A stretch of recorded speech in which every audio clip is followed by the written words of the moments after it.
દાખલા નંબર 2 આકૃતિ 10.11 માં જો ટીપી અને ટીક્યુ એ ઓ કેન્દ્રવાળા વર્તુળના ખૂણો POQ બરાબર 110 બને એવા બે સ્પર્શકો છે તો ખૂણો PTQ બરાબર ખાલી જગ્યા છે 4 વિકલ્પો આપેલા છે 60° 70° 80° અને 90°।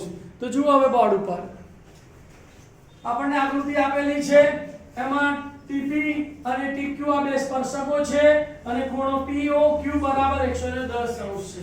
તો આપણને સૂત્ર ખબર જ છે કે બે સ્પર્શકો વચ્ચેનો ખૂણો અને વર્તુળના કેન્દ્ર વચ્ચેનો ખૂણો કેવા હોય છે? પૂરક હોય છે। કેવા હોય છે? પૂરક। આ બંનેનો સરવાળો કેટલો થાય? 180°। તો 180 માંથી 110 જાય તો જવાબ કેટલો આવે? 70। હવે પણ આપણને ખબર પડી ગઈ બરાબર। હવે દાખલો ગણવાનો તો કેવી રીતે સૂત્ર લખવાનું ડાયરેક્ટ કે હવે ખૂણો POQ વત્તા ખૂણો PTQ બરાબર 180°।